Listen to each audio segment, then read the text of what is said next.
this is an iHeart podcast. Guaranteed human. With no fees or minimums on checking accounts, it's no wonder that Capital One Bank Guy is so passionate about banking with Capital One. If he were here, he wouldn't just tell you about no fees or minimums. He'd also tell you about how Capital One cafes are open 7 days a week to assist with your banking needs. Yep, even on weekends. It's pretty much all he talks about, in a good way. What's in your wallet? Terms apply. See CapitalOne.com/bankguy. Capital One N.A., member FDIC. Work can be a little weird. Cringy training seminars, coworkers who won't stop talking about their plant, forgetting the mute button at an inopportune moment. We have to deal with a lot on any given workday. Sometimes it can feel hard to thrive and move forward in your career. Well, that's where LinkedIn comes in. LinkedIn helps you get ideas and insights from experts in your field, connect with people professionally, grow your network, and access tools designed to help you find the right fit for your next role. Whether you're just getting started, figuring out your next move, or looking to accelerate your career, LinkedIn is built to support you at every stage, because LinkedIn is the network that works for you. Visit linkedin.com/knowstuff to learn more. Hey everybody, this is Chuck, and welcome to, I guess this is week 3 of SYSK Selects, where we give you one of our favorite or maybe a timely episode from our vault that maybe you didn't hear. And we're curating these individually, and this is my pick, Lying Liars, How Lying Works, Liar. I think sounds like a Josh title. It's a great one. And this is from June of 2012, and I don't know, I just remember this being a pretty good episode. And lying is just a pretty interesting concept to me, and so I wanted to make this my selection this week, and I hope you enjoy it. Welcome to Stuff You Should Know from HowStuffWorks.com.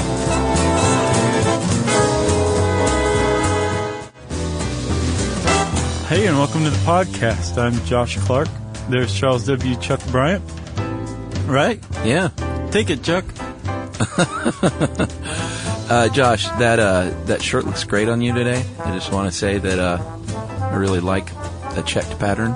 Well, I see what you're doing. You're blinking and you're scratching your face. You look like you have scabies, like my friend Dirty Mitch. Yeah. But that doesn't indicate necessarily that you're lying. I'm glad you said necessarily, because they didn't say that in this article, and that was a very important omission. No, they did. They didn't say necessarily. They, meaning Tom. Tom didn't say necessarily. I had to write it in. Because what we're talking about are potential tells whether or not you can recognize a lie. And people often associate blinking, scratching the face, covering the mouth as surefire indicators, and that's not necessarily the case, is it? No, it's not. And let's just get that out right now. Yeah. It's because there aren't any surefire behaviors where you're like, oh, you're lying. Like the one I always heard was touching your face. Yeah.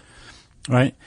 It's based on the idea that somebody might do that. Sure. If they don't normally do that. Right. Or if before this whole conversation started and a lie, they're placed in a position where they're lying, where they're choosing to lie, and they start doing that, they are now deviating from their baseline behavior. And that's what the important thing is. Exactly. That's where you add the qualifier necessarily. Like Tom said. Yeah.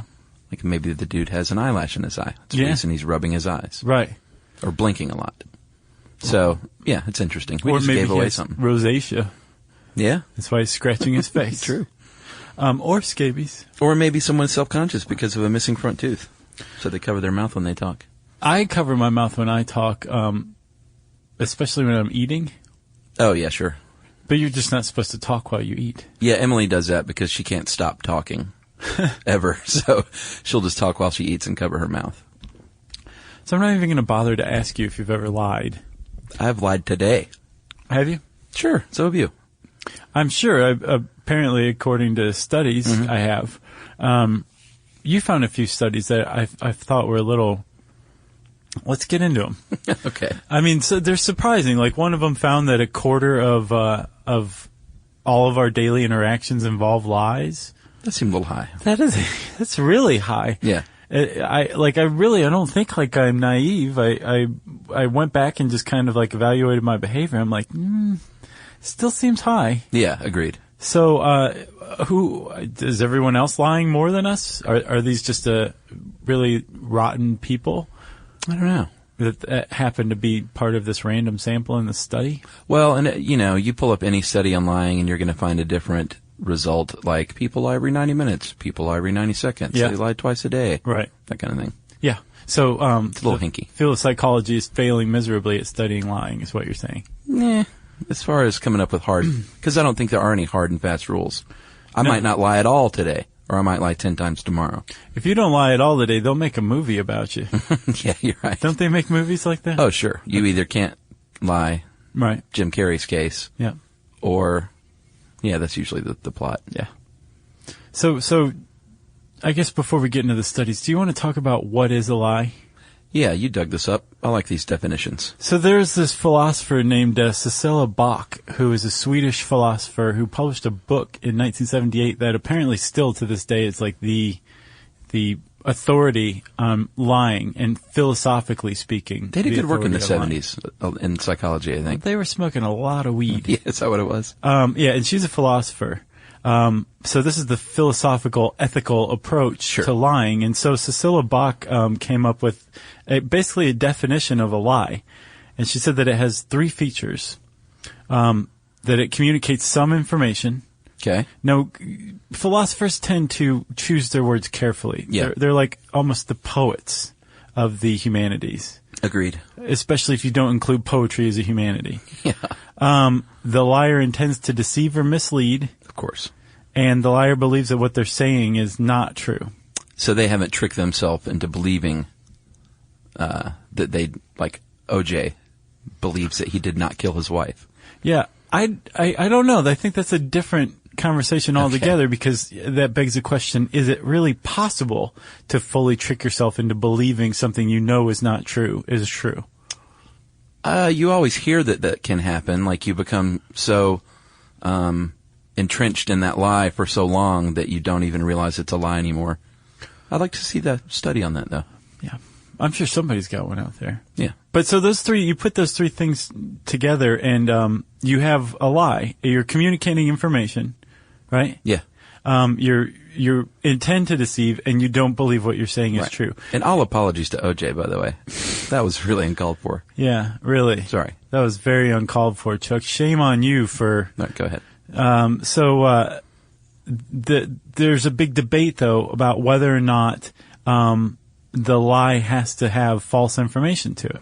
Yeah, that's what I don't quite understand. Can you explain that? Yeah, so example, I like your shirt, and I know that you hate shirts that have armpit stains on them. Right. But I know at the present time, you also have a pinched nerve in your neck, so you can't see very clearly. Okay. So I want your shirt. I know you'll give it to me if I tell you there's an armpit stain.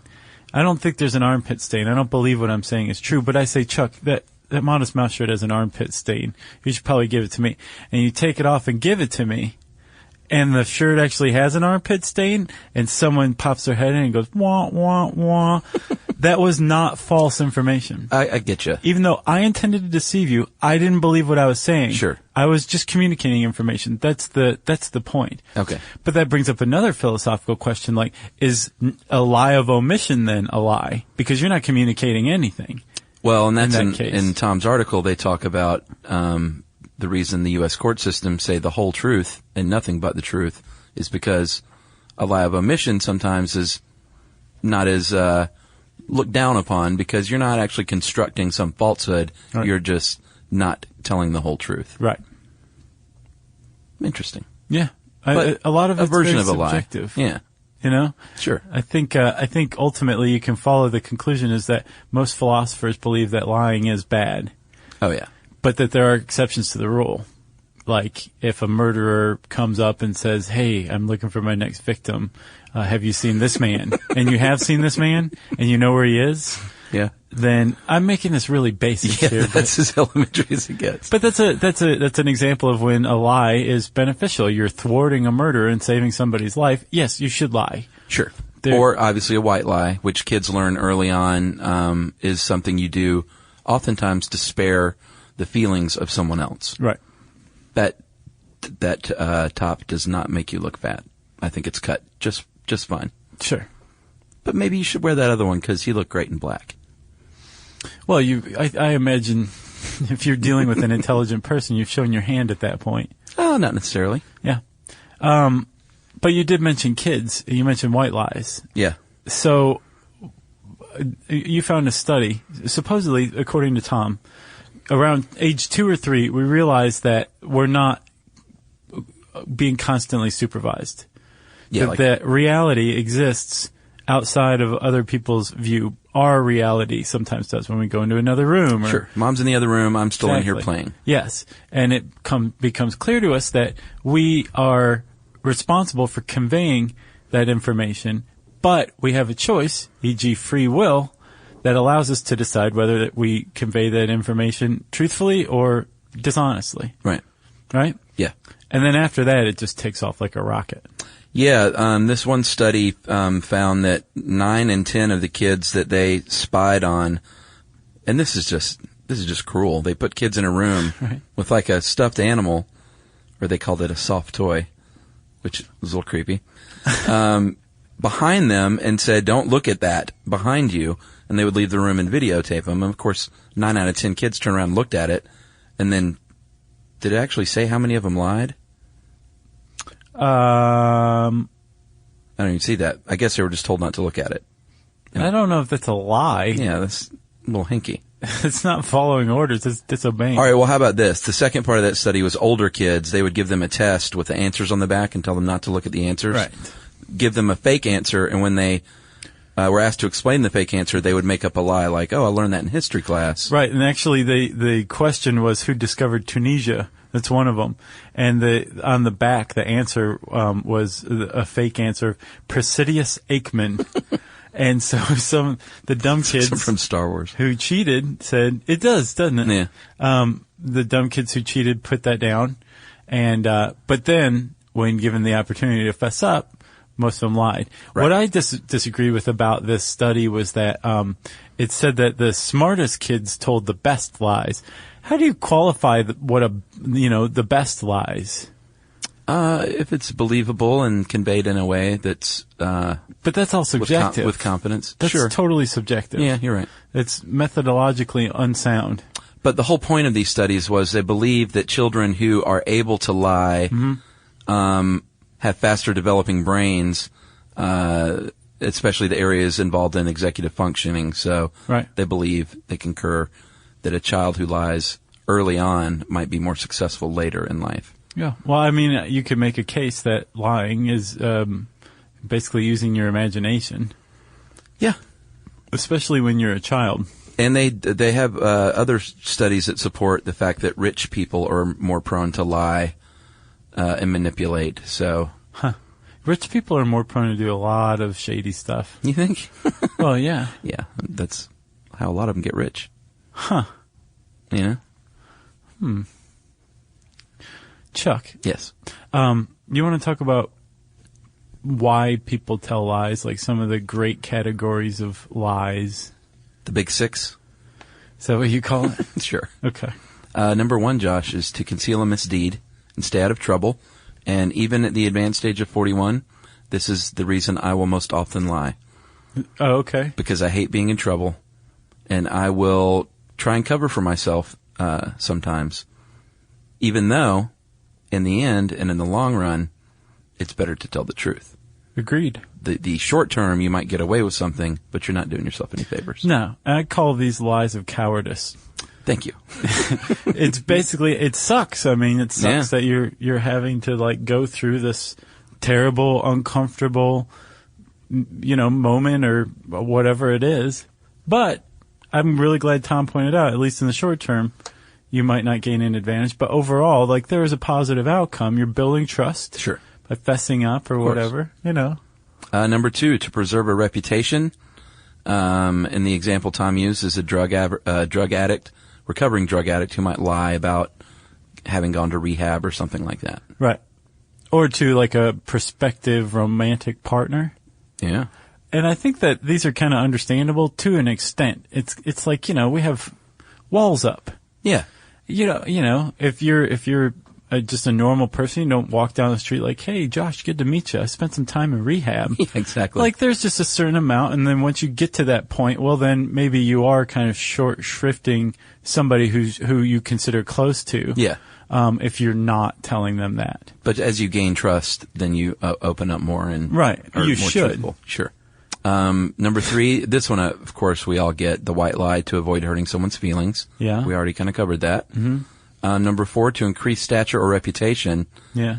These are Weasley. Yeah, these are just the boastful people. They're like, yeah, I scored 42 in a high school basketball game one time, and Man. I won county and track, and you're like, you do some investigation and you realize they weren't even on the track team. Right. And I've realized that, like, when you have a lot of these people in your life, like, it's time to get introspective, because there's something wrong with the way that you're living if you have people like this orbiting you a lot. Those people wear me out. They really do. I've done a pretty good job of shaking, everybody like that off. I can't think of anybody in my life, like even acquaintance-wise. Yeah, me too. Like, that just makes up lies about themselves. Agreed. And I have known people like that. Sure. They don't stick around. No, especially once you get out of your like mid-20s is like the edge of what, where you should be interacting with those people still. Well, and I think that's sort of an immaturity thing too. Like, if you're still doing that as you grow older, then you've got some serious problems.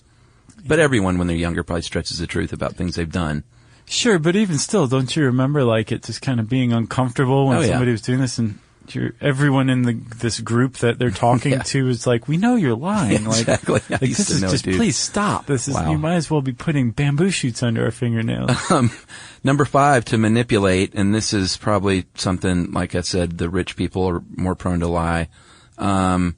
This isn't evasive or defensive. It's to gain something for yourself. Yeah, it's pretty. It's the most vicious type of lying. Probably so. Because it also can involve telling lies about other people. Right, to get ahead. Right. That's awful. To destroy someone else's reputation. Yeah. Man, those people, there's a special place in Dante's circle for you. Agreed. Now, those people you start to run into more of, especially as you enter like the corporate world. And you know what? They may be the same people who were telling the other lies when they were younger. You know what I'm saying? Yeah. They just evolved into to be manipulators. Yeah. And the last one, Josh, is to control information. And this is what we mentioned about indirect lying, or like withholding parts of the truth. Right, a lie of omission. Yeah. Which I'm more able to forgive something like that. Okay. So that's, as you called it, the Big Six, huh? The Big Six. Chuck, kind of one of the running themes that we've had here is that everybody lies. I don't think that you said it explicitly. That everyone lies? Yeah. I bet the Dalai Lama doesn't lie. I don't know. I could see him wanting to preserve harmony or balance or something like that at a diplomatic dinner or something, or right, with one of his followers' feelings about, like, yes, that is a really nice sand mandala. Sure. Yeah, he's put in a lot of high-pressure social situations. Sure. So, at the very least, everyone has little white lies, I imagine, like, right? Yeah, sure. But there are some types of personalities that are much more prone to lying. The Big Five. Yes. Like pathological liars. Yes, they are the worst of the worst because they are sociopathic and they don't understand right and wrong. And they're probably really good liars because they don't understand right or wrong, because they're not going to have the stresses associated with guilt and lying. Yeah. Bad people. Yeah, their consciences don't put them through their paces when they're lying because they lack in whole or in part consciences compared to non-sociopathic people. Right. Number 2, I've known one of these people, a compulsive liar, and I really felt bad for him because they almost seem like they can't help it. Yeah, and you would think a pathological liar and a compulsive liar are one and the same. Not true. No, a compulsive liar, a pathological liar lies as a strategy. It's a means of gaining advantage. A compulsive liar, like, can't help it. Like, they have their brain has been trained to lie. Yeah. As a first resort. Mm-hmm. Even if they're not, if there's no gain whatsoever in lying, they will still just generally lie. It's their first thing. It's their gut reaction. It's this guy I knew. It was really clear that he lied as a first option, as his go-to, when he didn't need to, and it was so frustrating. Sure. And I had a sort of a big brotherly relationship to this guy, so he wasn't a peer. So I tried to help him through that, but I haven't talked to him in a long time. I don't know if it worked. So you abandoned him? I abandoned him.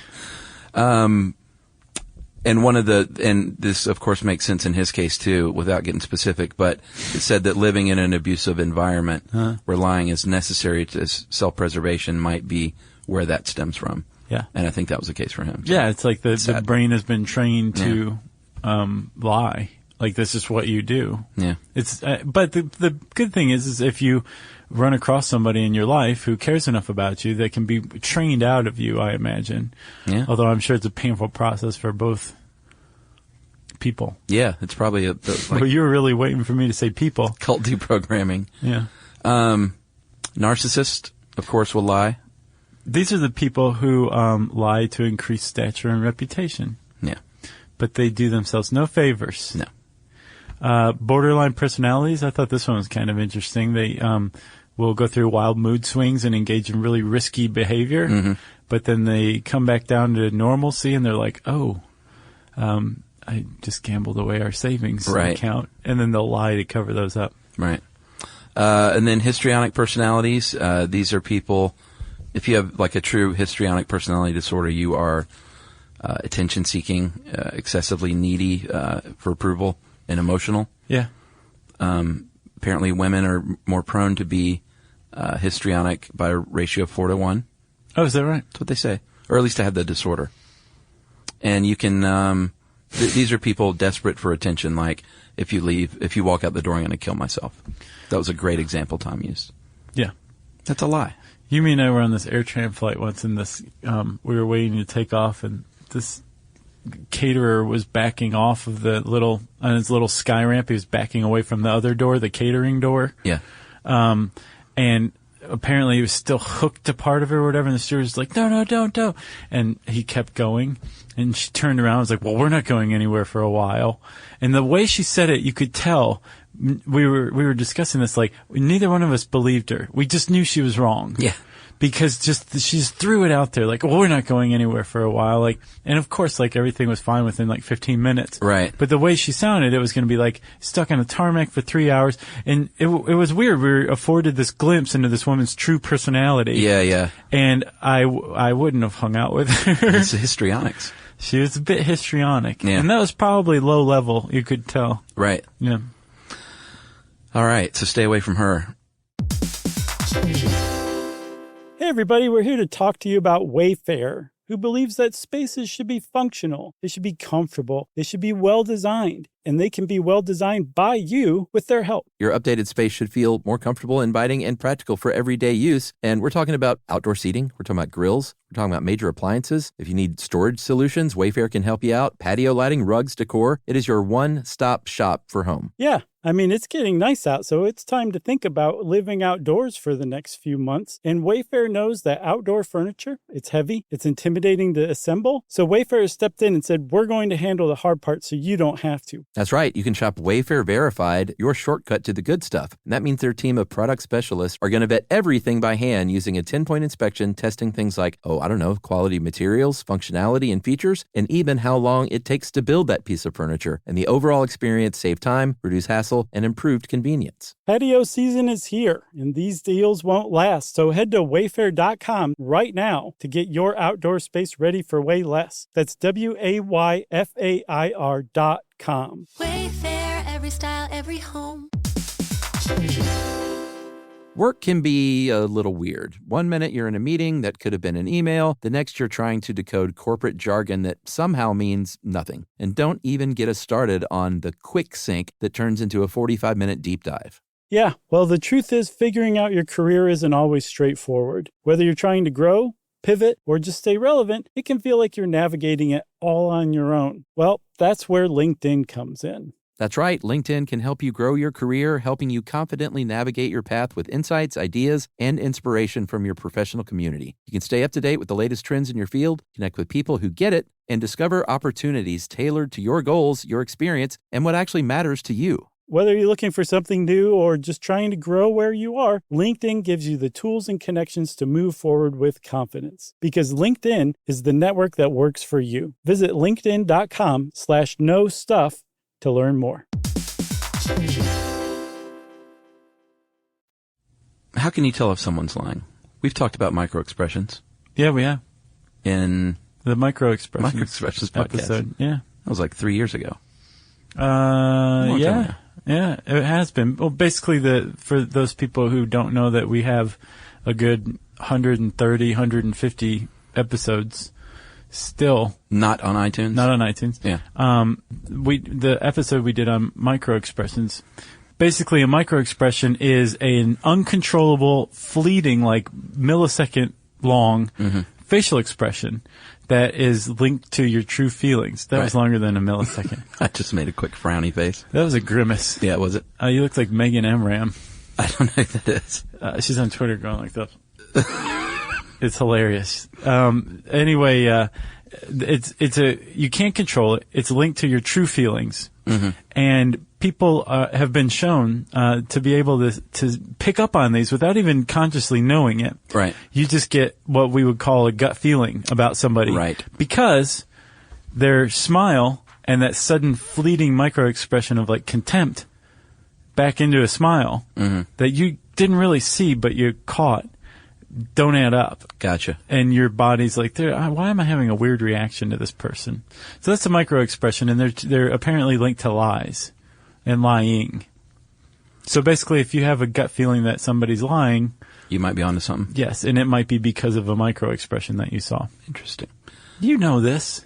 I know, but I still find it interesting. Okay. I'm not lying.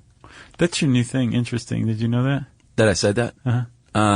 I've been on that for a while. Yeah. Have I ramped it up lately?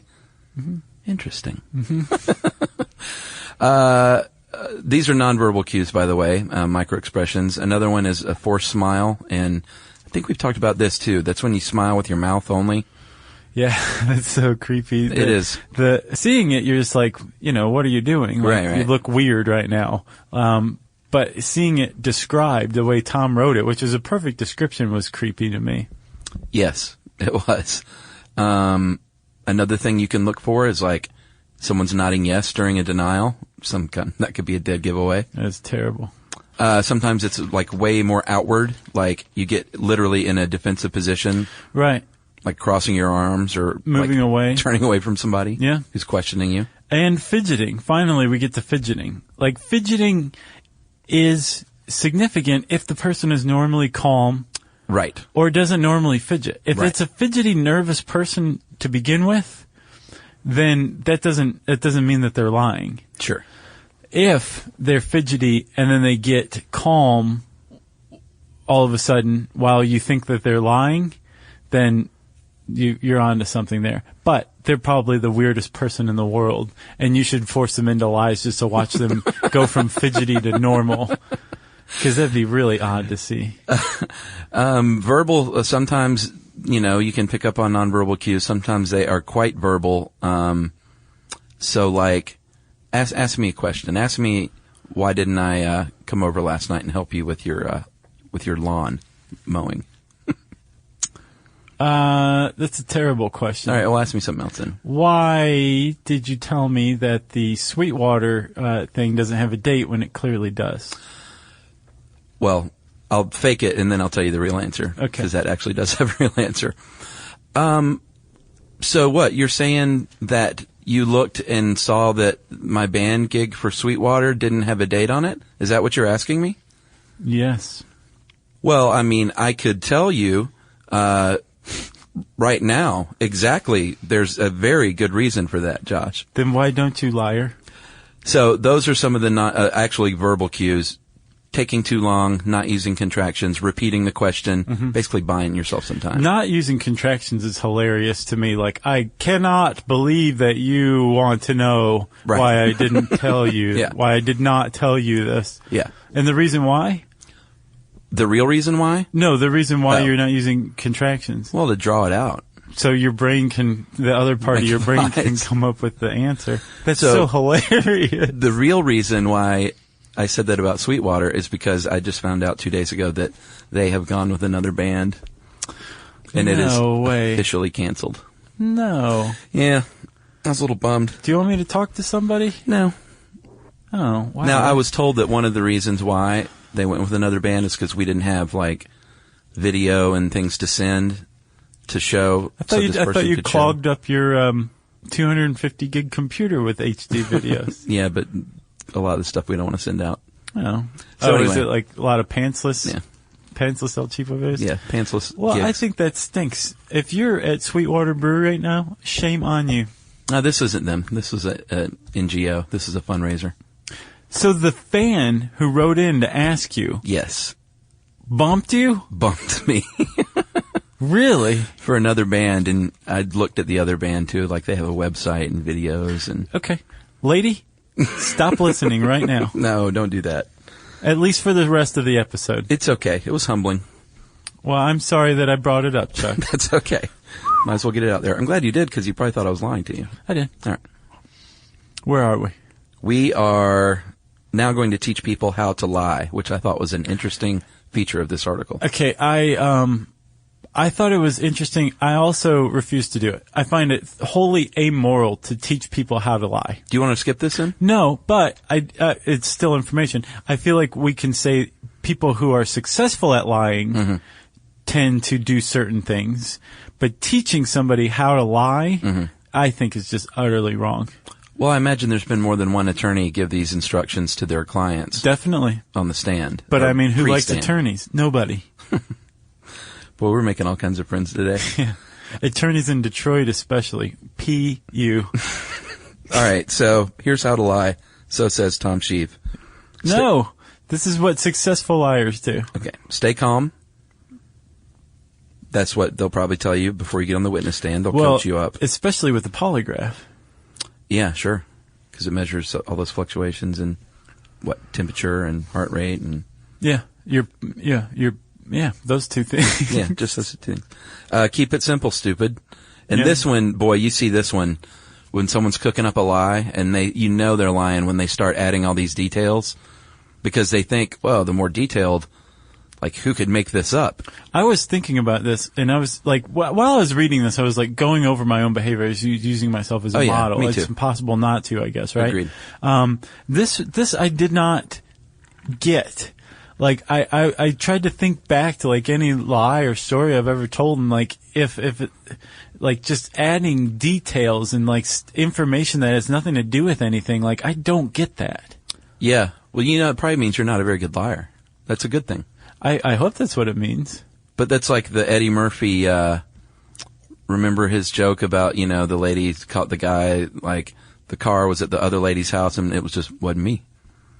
That's what he kept saying. Yeah, but I caught you and, I caught you red-handed and it wasn't me.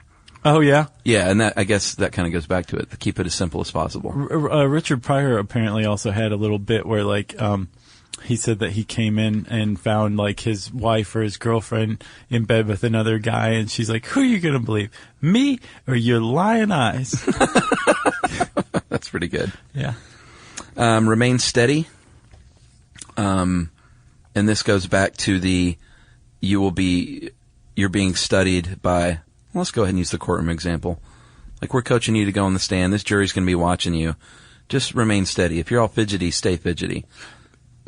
People who are good liars tend to remain steady. Right. And what we mean by that is not just like you have to keep a steady hand. Mm-hmm. That was already covered in staying calm. People who are good liars continue the behavior if they were relaxed before a line of questioning started, they're relaxed during it and they're relaxed after. Right. If they're fidgety, then they're fidgety before, during, and after. Yeah, because they say one of the telltale signs is, or one way to trip up a liar, which we'll talk about, is to change the subject, right, and see if you see them relax, right, because they think, oh man, that's over, thank God. Yeah, Tom says, once the questioning is over, don't suddenly relax and appear relieved. Yeah. All right, so I can get down now. Exactly. Off the stand. And then good liars generally are affable, which makes sense. Yeah. They make people want to believe them. Yeah. Because I think if you don't like somebody, it's easier to be suspicious of them. Yeah. how many people have gotten away with horrible stuff because they just seemed likable? Yeah. What about Ted Bundy? How many people? Sure. How many more people was he able to kill? Yeah.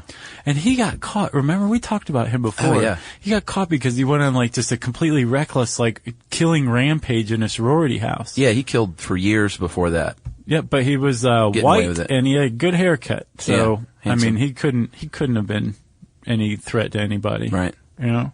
I love that serial killer stuff. I could do like every other show on some aspect of that. We'll do another serial killer one. Okay. Okay, so Chuck. Yeah. I don't find it amoral to teach people to tell when someone is lying. Right. So that we can do. 5 steps. The Big Five, The Big Part Five. 2. Part 2. And we kind of already talked about establishing the baseline. Like, if you think someone might be lying and you're quizzing them, look at their behavior very closely and determine how they just normally act, and just go ahead and log that in your brain. That's step 1. Right. And I mean, this is like, I guess if you're a professional interrogator. Yeah. Like the lady in that terrible show. Mm-hmm. Or on Law and Order, the great shows. Or if you're on a jury. This is good advice if you sit on a jury to watch these people. That's a good one too, for sure. Or if you are, if you are really hell-bent on finding out if somebody that you interact with is lying to you. Yeah. And you do a lot of pre-planning. You could do this too. But yes, before you let on that there's a line of questioning that's going to be coming up, you want to interact with the person and make notes about their behavior. Yeah. Are they a fidgety Joe? Not literally in front of them making notes. Right. Because I'll give you away. Or if you do that, just don't let them see what you're writing. Exactly.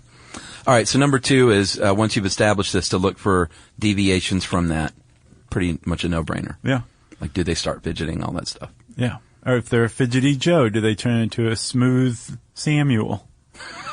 All of a sudden. That's weird. That would just be so weird. It would be. It's weirder if they're a smooth Samuel and they turn into a fidgety Joe. There you go. That's a deviation from the baseline. That's right. Step 3, you really got to listen. Somebody might be pretty steely with their nonverbal cues. Yeah. So just listen to what they're saying, and is it adding up? If they're spouting off all kinds of details, yeah, maybe lead them down a different path and then jump back to those details and see if they're still on those. And then you pick out a detail that seems a little hinky to you, as you would say, and start asking them questions about that. Because then they may have to lie about the lie. Right. And if none of it's fitting, are they having to make up more information to explain why certain things aren't fitting into this? And eventually, if you draw the line of questioning out enough, you're going to drive the person totally insane. Right. Because their brains are going overtime. Yeah, the telltale heart, I think. Isn't that what happened in that? Mm-hmm. They well, eventually his just guilt cracked finally under pressure. got to him. They didn't even know what was going on, those guys. Oh, yeah, that's right. They were sort of innocently questioning, Yeah. and it was all in his head. Either that or it was really a phantom heart. Right. I guess you just shouldn't murder. Yeah, boy, that John Cusack movie about Poe looks like one of the worst pieces of garbage ever made. It really does. Whose idea was that?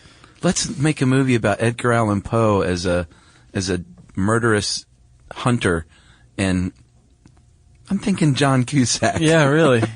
Although I have to say, Abe Lincoln Vampire Hunter looks awesome. Oh, yeah, I totally want to see that. Man, I can't wait to see that. John Cusack's not in that, though, is he? No, but okay. I'm sorry. I saw the preview for the Poe one and for the Abraham Lincoln one, like right next to each other. So gotcha. I linked the two, and they look similar in mood or tone. Oh, hold on, with everything adding up and drawing it out. Yeah. One of the other things we talked about, the body language, where a body language might belie what they're really thinking or what they really believe. Where if you're denying something but you're nodding your head, right?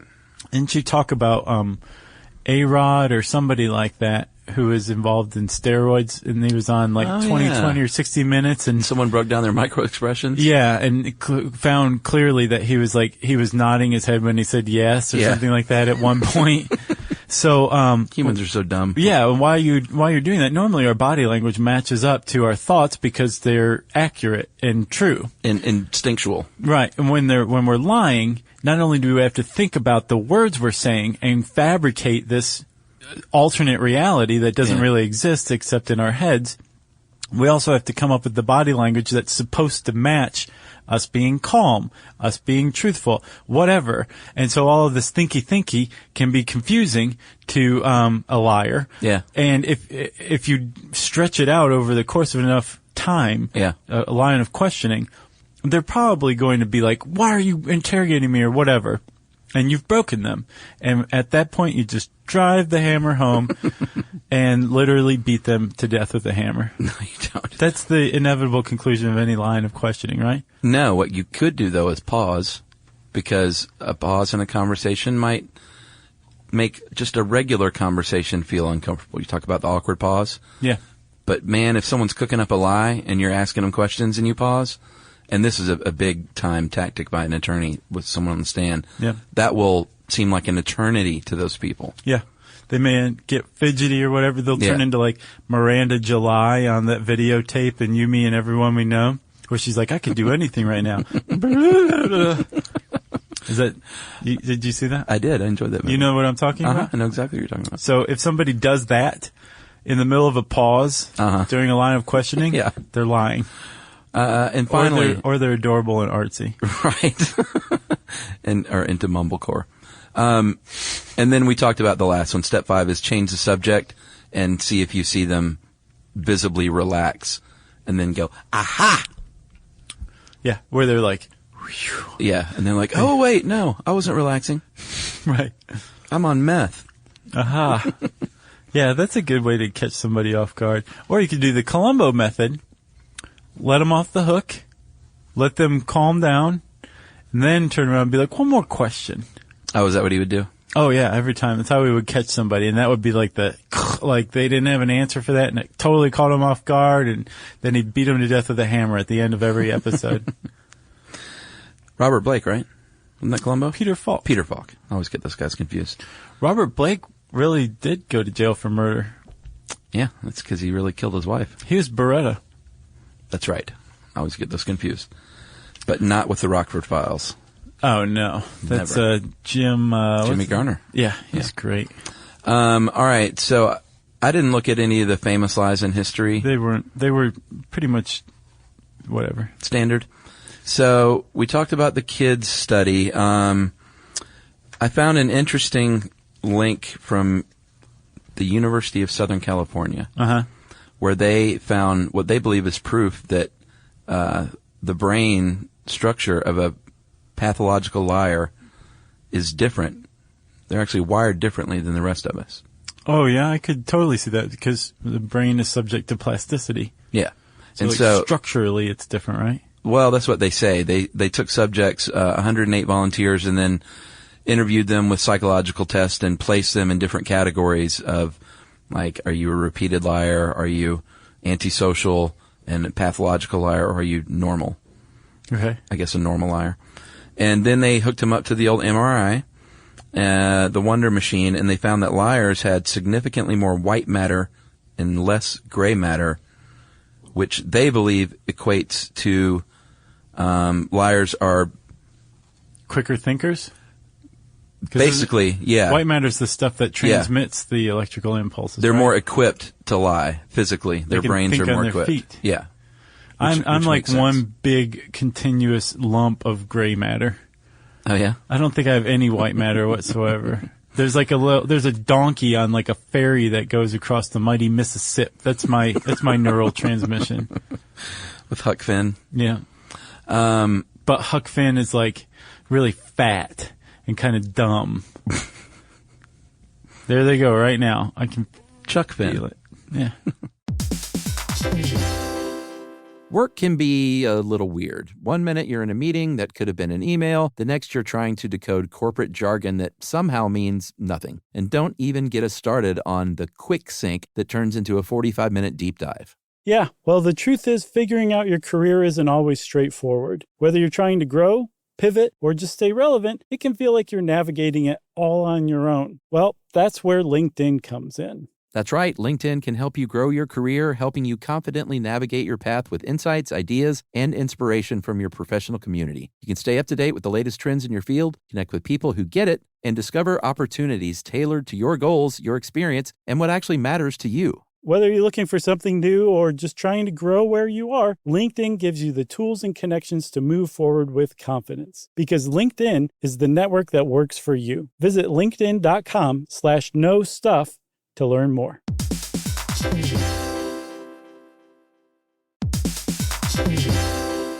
Hey everyone, if you've ever wanted to feel what it's like inside an episode of a show you love, hang with podcast hosts Beyond the Mic, or swap screens for sunsets with curious, like-minded people, then Stuff at Sea is your kind of voyage. That's right. Stuff at Sea is a 5-night, culture-soaked escape where pink sand paradise meets curious minds. Sailing round trip on October 2nd to 7th, 2026 from New York City to Bermuda, this voyage drops you straight into the iHeart Podcast Stuff universe. On top of the adults-only experience you already love, you'll get live podcast episode recordings, behind-the-scenes sessions, themed activations, and more unmissable on-board moments. Yeah, and there's overnight stays in Bermuda, so there's no rush. Just long, sun-drenched days to explore or do absolutely nothing at all. And back on board, curiosity sparks connection through conversations, experiences, and a lineup designed to keep things as thought-provoking as they are unforgettable. Stuff at Sea is part of the new specialty sailing collection that transforms beloved podcasts into immersive at-sea experiences exclusively with Virgin Voyages. Expect more stories, more hosts, and more ways to experience the voices that you love. Book now at virginvoyages.com/stuff. And then this other thing, we've touched on the thinking cap. Transcranial magnetic stimulation. Yeah. And what was that again? TMS. Oh, it was the thinking cap. We did an episode on this too, where there's a, I guess it uses magnets. Magnetic pulses that can target very specific parts of the brain without targeting others. Laying a magnet that can pulse right over a specific part of your brain and going boom, boom. And then high frequency stuff makes you you twitch and stuff like that. Low frequency can give you a stutter depending on the region of the brain. It's basically just messing with your brain. Right. And the neural firings. And it can make you more creative too. Wasn't that one of them? Yeah, that's what they found. More creative, and people could pick out prime numbers out of a huge block of numbers, whether they couldn't do that before. That's right. Or they could draw a horse really well all of a sudden. So apparently if these volunteers were hooked up to the TMS thinking cap machine, let's call it, and volunteered to have their dorsolateral prefrontal cortex stimulated, which is complex thought and deception, decision making, and they found, and it has two sides, like every other part of the brain. Okay. And they found that people who had the left side stimulated lied more often, and people on the right side were more likely to tell the truth. And they asked them obvious questions, like what color is this piece of paper? Lie to me or don't lie to me. And basically, it's early in the going here. I think this is from 2011, but they think this could lead to possibly one day, instead of people taking a lie detector test, taking a lie prevention test, hooking them up and basically you cannot lie to me while you're getting pulse like this. That is crazy. So did you kill your wife? That is very crazy. Did I? Oh. No, I wasn't asking you. Although I haven't seen Yumi in a while. She okay? Is just fine. I saw her this morning. Good. I'll have her send you an email. Sure. Well, actually, it's funny you brought that up, because this last little study found that people are only likely to lie in email 14% of the time. Yeah. Compared to 37% on the phone, 27% in person, and 20% via text. And I found that interesting. I find it interesting, too. The phone makes sense because it's verbal communication, so you're more frightened. Sure. There's more intimidation, which I think probably is one of the things that leads to lying among people more frequently than anything else, being intimidated. Right. You're not face-to-face, which probably helps. Exactly. Yeah. So the phone is the most lie-laden form of communication, right? Yeah.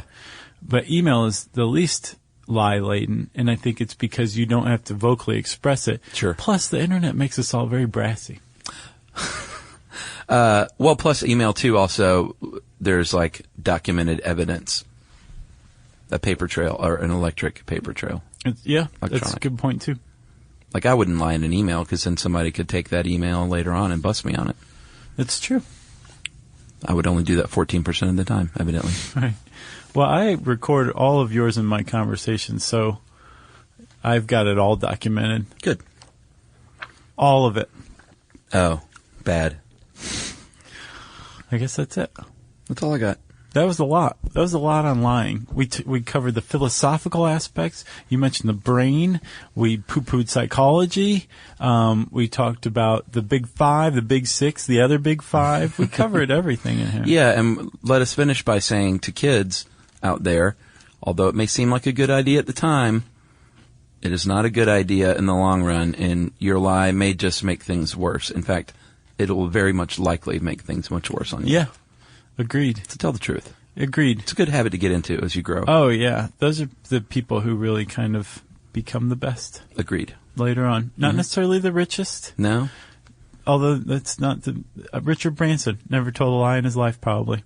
But there are riches beyond the dollar. Exactly. That's what I'm driving at. And being honest is one and of them. the true trust of another person, it doesn't get much wealthier than that. Agreed. If you want to learn more about lying, you can look it up by typing LYING in the search bar at howstuffworks.com.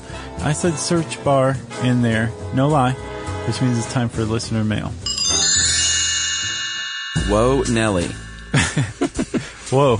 We got a couple of quick announcements to make before listener mail. The first is we have, if you've listened to our Halloween episodes the past 2 years, we do readings that are royalty-free because they're old.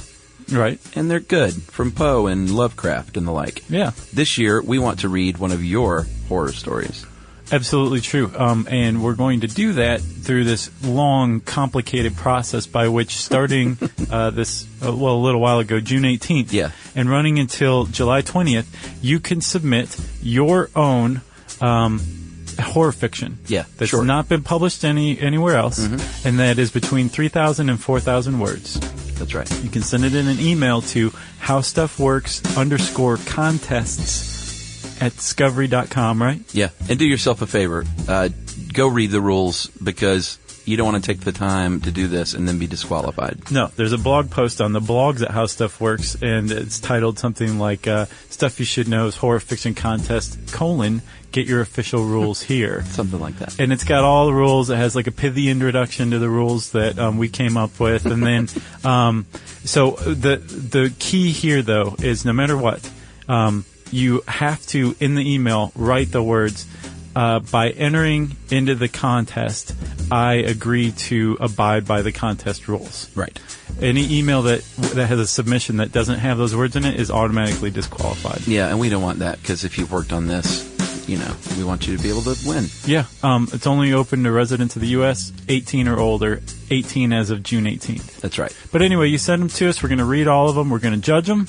And then we're going to pick the top 16, enter them into a bracket, and it's going to be like the Thunderdome until everybody votes on their favorite, and that favorite one is the one we'll read for our Halloween episode. Pretty cool. Great idea. Josh's idea. I think he's already regretting having thought of it because of how complicated contests are. They really, really are. Yeah. But I don't regret it. No, I'm very anxious and looking forward to it. So Comic-Con, too. What? Yeah, we're going to be at Comic-Con in San Diego. You're going to Comic-Con? You are too, pal. Oh, that's right. I know. I booked my ticket. Oh, you booked your own? I had people book mine for me. Well. Let's see. We're going to be at Comic-Con on Thursday, July 12th. And we're going to do a live podcast at a panel, right? Yeah, right there at the convention center. We do not know what time exactly, but we'll announce that on Facebook and the like and Twitter. And there's supposed to be possibly a special guest, maybe. There's going to be trapezes, monkeys, circus peanuts, the whole thing. Yeah, and we can't announce the guests yet because we haven't locked it down, but hopefully they are in the fringe of society. All right, so Comic-Con Horror Fiction Contest. It's time now for listener mail. Josh, I'm going to call this SYSK, Teaching America's Utes. Okay. Hi, guys, and Jerry. I've written before. You even mentioned my podcast, Our List, on your show once.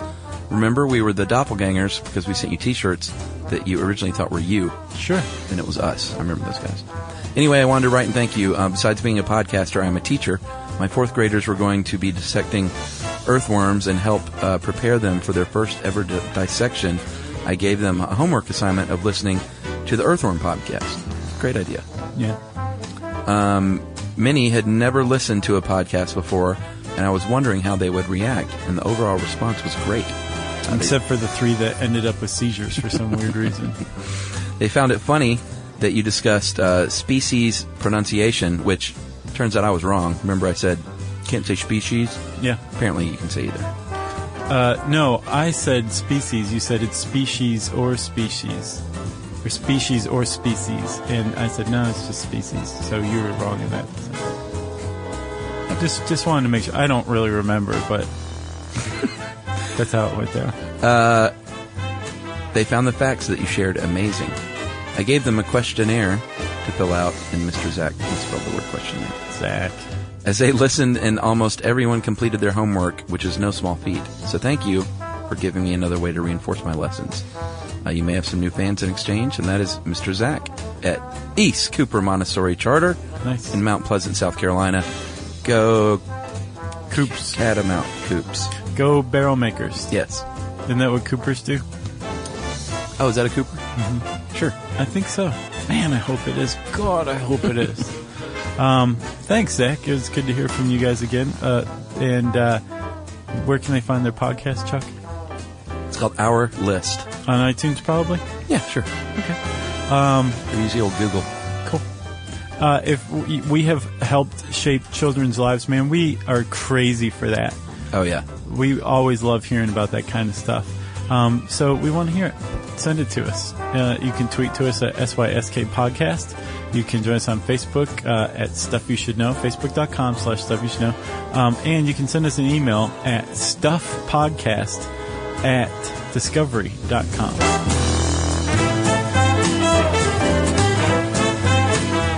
For more on this and thousands of other topics, visit howstuffworks.com.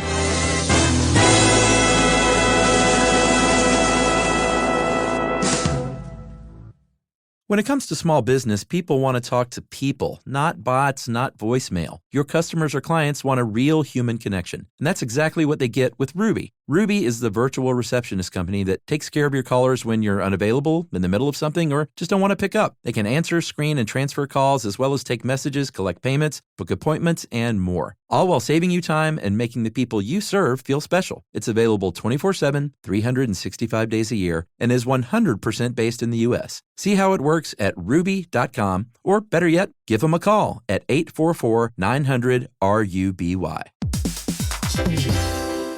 Hey everybody, here's a fact for you. In the United States, there is a break-in every 26 seconds, and that means that somewhere right now, an intruder is getting closer. And the problem with most security systems is that they only alert you after the break-in has started, and that's too late. Well, that's what makes SimpliSafe different. They use alerts. SimpliSafe's U.S.-based live agents, they identify threats on your property and help deter them before they actually break in. So the intruder never gets into your house. The crime is stopped before it even starts. That's right. And another great thing about SimpliSafe is they have no long-term contracts. They give you peace of mind and great value with their monitoring deterrence plans because they just start at about $1 a day. Yeah, SimpliSafe sent us a setup years back, and I still use mine every day. Yeah, and apparently setup, you can do it by yourself in under 30 minutes, so it's a really good value and it doesn't take long. So if you want to experience the SimpliSafe peace of mind, you can take advantage of the SimpliSafe discount offered to Stuff You Should Know listeners. Right now, you can get 50% off your new system by visiting simplisafe.com/stuff. That's half off at simplisafe.com/stuff. There's no safe like SimpliSafe. This is an iHeart podcast. Guaranteed human.